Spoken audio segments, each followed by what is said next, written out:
Dahil nga'y matunog na rin ang pangalan ni Ramon ngayon, dahil nga sa paglusob nga niya doon nga sa Quiapo, ay sinabihan nga siya dito na baka may tsansa na hahanapin umano siya, tutugisin ng mga pulis. Dahil nga, imposible nga umanong bakit nabuhay pa itong si Ramon. Dahil ang turo naman ng mga tao na ito nga talagang si Ramon Montenegro, ang tao umanong nakalaban ni Rigor doon.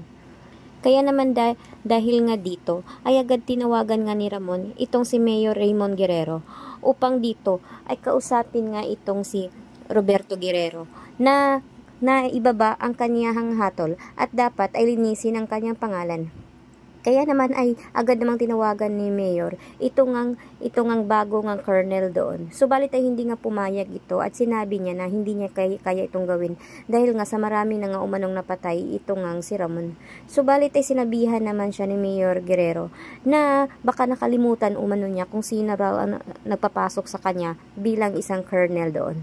Kaya wala namang masasabi naman itong ngang si colonel at sundin na lang ang sinasabi nga ng Mayor. Dahil nga dito, ay nagpunta nga doon nga ito ngang si Rigor. At sinabihan niya na dapat umanong dakpin na ito ngang si Ramon dahil buhay pa raw ito. Subalit nagalit naman itong bagong colonel at sinabi niyang imposible daw buhay ito dahil mismo umanong si Rigor ang nakapatay dito. At dahil dito ay sinabi nga ng bagong colonel na hindi siya maniniwalang buhay pa si Ramon Montenegro hanggat hindi umano niya makikita sa kanyang mga mata. Kaya galit na galit itong si Rigor at hindi niya maintindihan kung ano nga ba talaga ang nangyari sa batas ngayon at bakit ang totoong kriminal ay talagang pinagtatakpan nila. Kaya nang dahil nga dito ay sinabi naman ni Rigor na sana ay makabalik na siya sa posisyon niya bilang pulis upang sa gayon ay siya na mismo ang maghanap dito nga kay Ramon Montenegro. At dito'y umuwi na lang si Rigor at wala nga siyang nagawa at hindi niya napagsabihan ng mga pulis na dakpin nga ito nga si Rigor.